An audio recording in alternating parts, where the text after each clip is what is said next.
This month's Creative Mornings theme of stress seemed particularly relevant as 2020 invited us all to grow in challenging new ways. That's right, I'm speaking about stress as an opportunity for growth. Development is hard, growing is hard, facing our shortcomings and limitations is brutal.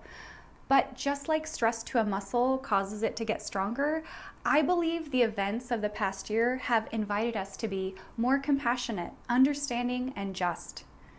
I've used a tool consistently for a couple years now to process and learn through my stressors and then share them online.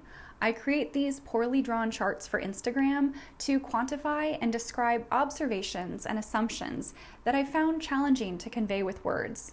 This exercise requires me to be really clear on what variables are relevant to an event and which way the data points are trending.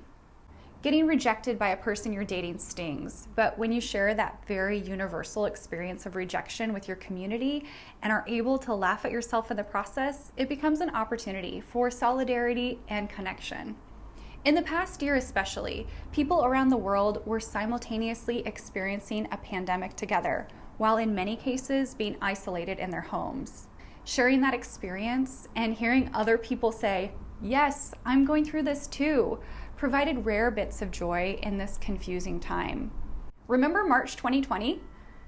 Remember how we thought we would just quarantine for 2 weeks? For the early part of the pandemic, the vibe on social media was jokes about Tiger King and baking bread. The memes in this era were awesome. This era of the pandemic for me was punctuated by high highs and low lows. Coffee?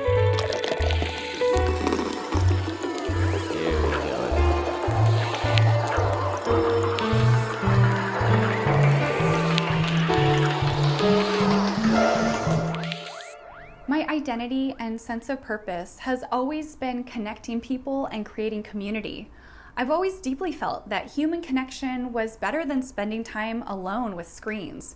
Suddenly, people like me were told that we were irresponsible and reckless.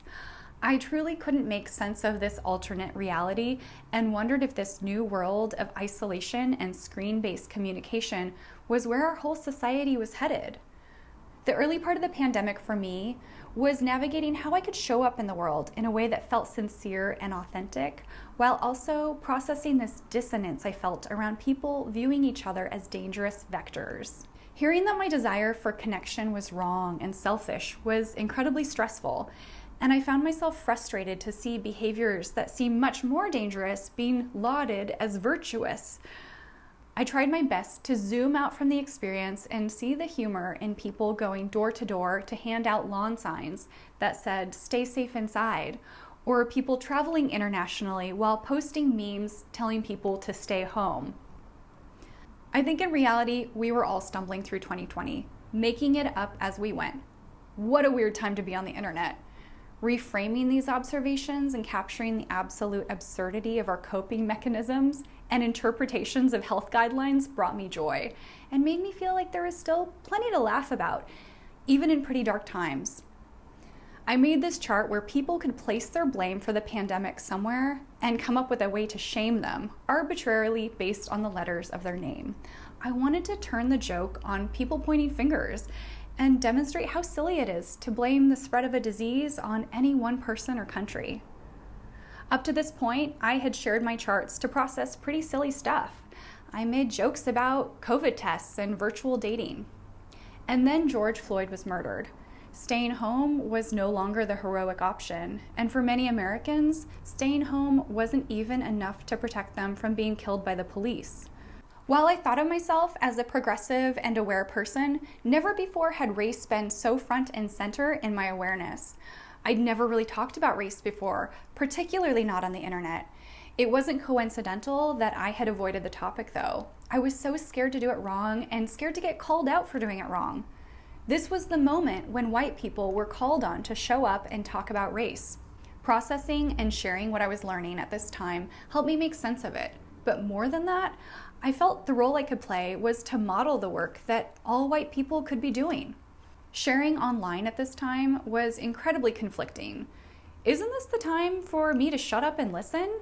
Am I qualified to speak? I shared fear about sharing in hopes of inviting more people to join me in these scary new steps towards anti-racism work. I remember the moment when it clicked for me that racism was a white person problem, created by and for white people, and it was therefore the work that white people needed to do. We were the ones that needed to march in the streets to fix the problems that we perpetuated and benefit from each day. We need to be demanding changes to the systems we created. If I already have a space for processing and sharing what I'm learning, how can I use that for good? How can I let other people know that this is the time to speak up and you can start wherever you're at in the process? As an instructional designer, I'm always thinking about learning. All too often, our educational systems prioritize the passive part of the learning experience, where we sit back and read or watch what an expert has to say. Meanwhile, the part where it's seared into our brains and changes our habits is the active part, where we synthesize knowledge by interacting with it, speaking about it, drawing about it, making something new with it.